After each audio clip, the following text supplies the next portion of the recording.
It was an ordinary Monday afternoon when my husband, Alex, casually dropped some surprising news. He had been asked to attend a week-long business trip overseas, which meant I would be alone in the house for the first time in years. Although I knew it was part of his job, a pang of anxiety surged through me at the thought of being by myself for that long. Alex smiled, packed his bags, and reassured me that he would check in every night. He kissed me on the forehead and waved as he left. Once he was gone, the house felt eerily quiet, too empty, almost like it wasn't mine anymore. I tried to fill the silence by busily working, binge-watching my favorite shows, and taking long walks around the neighborhood. The first 2 days passed without much trouble, but by the third evening, something changed. I was curled up on the couch with a cup of tea, trying to distract myself with a book when the doorbell rang. I wasn't expecting anyone, and a flicker of unease mixed with curiosity ran through me. When I opened the door, there stood Ryan, Alex's best friend. He had a bottle of wine in one hand and that familiar, easy smile on his face. "Hey, Emma," he said casually. "I was in the area and thought I'd stop by to see how you're doing. Alex mentioned his trip, and I figured you might want some company."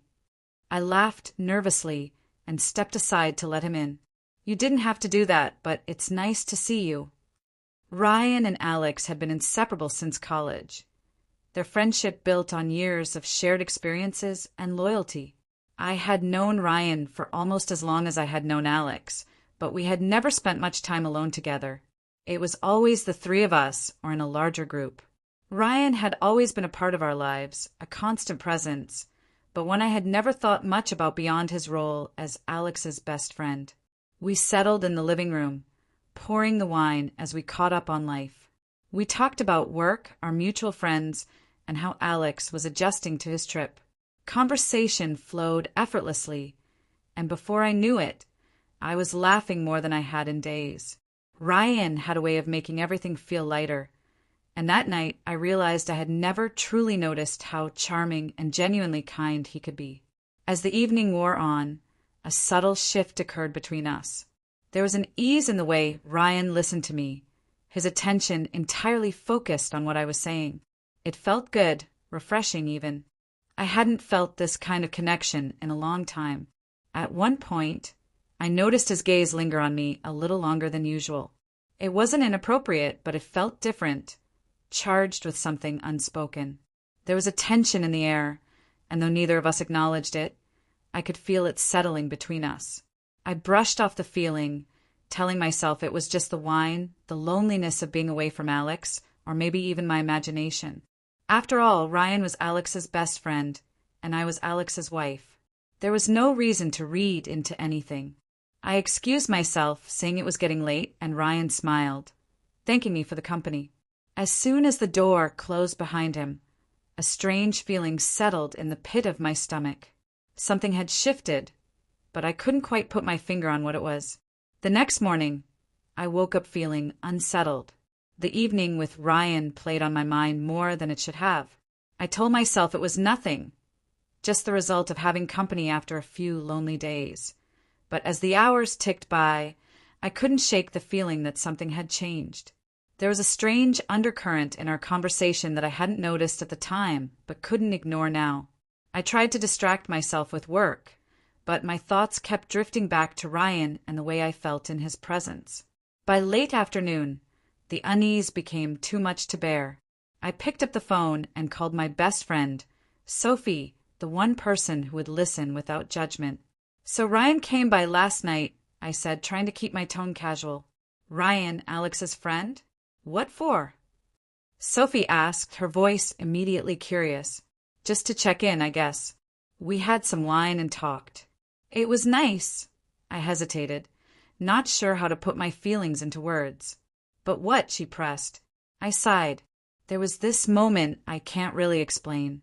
It wasn't anything, but it felt like something. Sophie was silent for a moment. "And what did he do exactly?" "Nothing," I quickly replied. "That's the thing. It wasn't anything specific. It was more like a feeling, like we both knew something we weren't supposed to. Maybe it was just the wine talking." It sounds like you're overthinking it, Sophie offered. Maybe, I thought, though I wasn't convinced. The rest of the day passed in a blur. I tried to put the conversation out of my mind, but Ryan seemed to occupy every corner of my thoughts. It was absurd, really. He was just being a good friend, I told myself. There was no need to blow things out of proportion. Later that evening, as I sat down for dinner, my phone buzzed with a message from Ryan. Had a great time last night. Hope I didn't stay too long. I stared at the message, my heart racing for reasons I couldn't quite explain. I typed out a few different replies before settling on something simple. Not at all. It was nice to have company. A few minutes later, another message came in. Glad to hear that. I was thinking of stopping by again tomorrow, if you're free. No pressure, of course. I hesitated, feeling a mix of anticipation and guilt swirling inside me. Part of me wanted to say no, to avoid whatever this was turning into. But another part, the part that had felt lonely and disconnected for days, was tempted. Nothing would happen. I told myself that, but I wasn't so sure anymore. I reassured myself that it was just another friendly visit.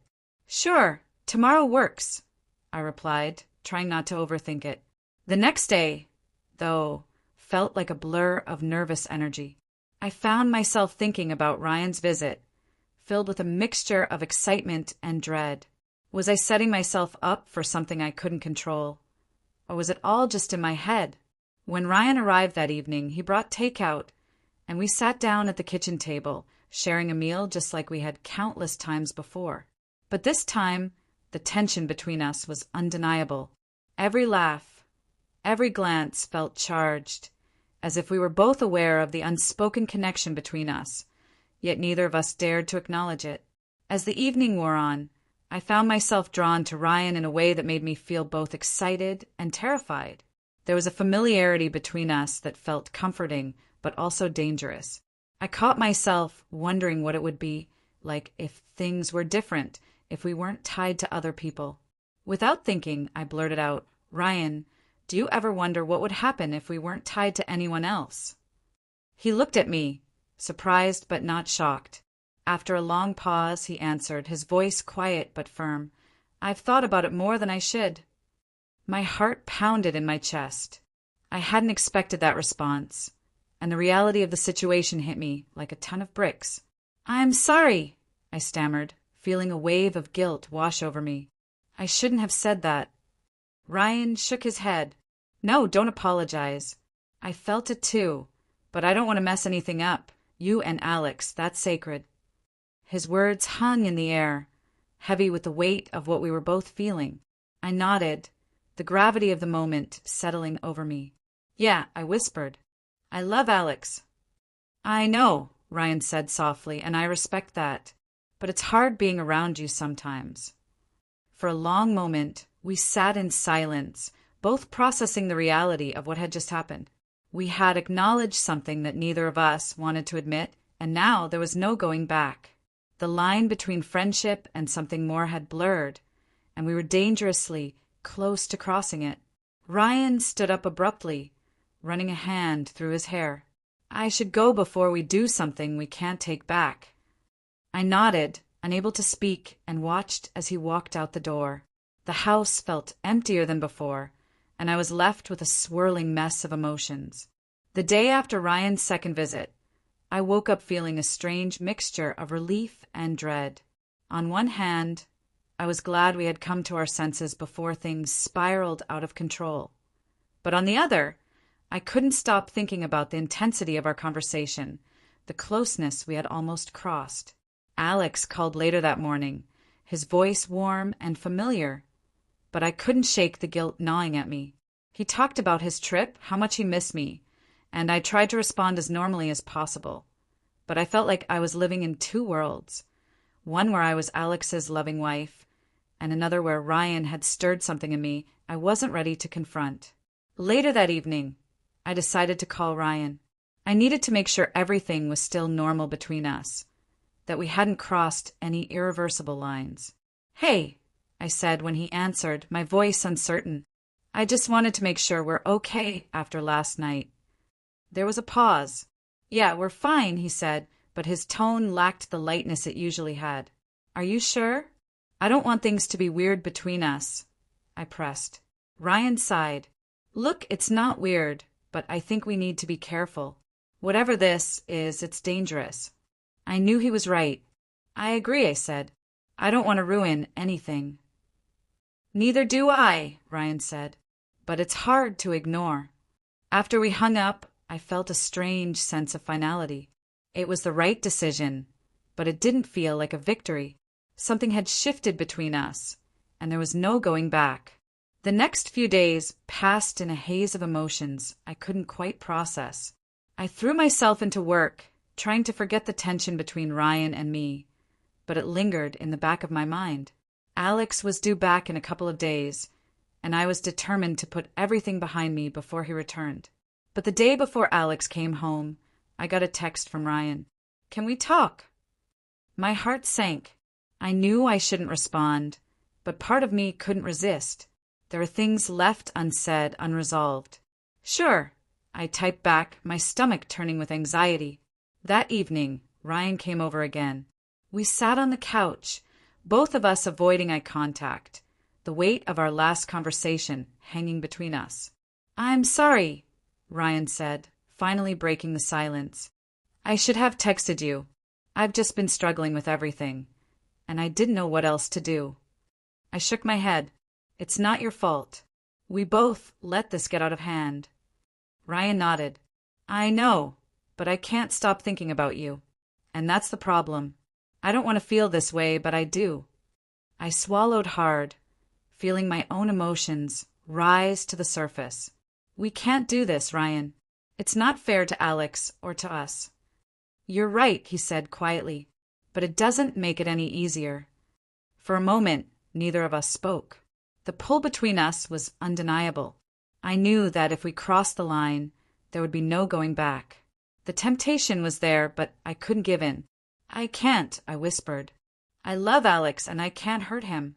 Ryan stood up, his expression serious but resigned. I know, and I respect that. He paused at the door, turning to look at me one last time. For what it's worth, I care about you, but I won't be the one to ruin your marriage. And with that, he was gone. When Alex came home the next day, I hugged him tightly, trying to convince myself that everything was fine. But deep down, I knew that a part of me had shifted, and no matter how much I tried, I couldn't erase what had almost happened. Ryan and I never spoke of it again. We drifted back into the background of each other's lives, but the unspoken connection we had shared left a mark, one that neither of us would ever forget. As the door closed behind Ryan, I was left with a heavy heart, knowing that we had come dangerously close to crossing a line. I had chosen my marriage, but it didn't feel like a complete victory.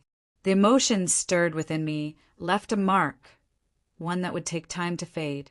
Sometimes the boundaries we think are solid can bend under the weight of unspoken feelings. But is staying on the right side of that line always enough to maintain the trust and love that a relationship is built on? Would you risk crossing that line, or stay firm in your commitment? Let me know in the comments below. I'd love to hear your thoughts on this complex situation.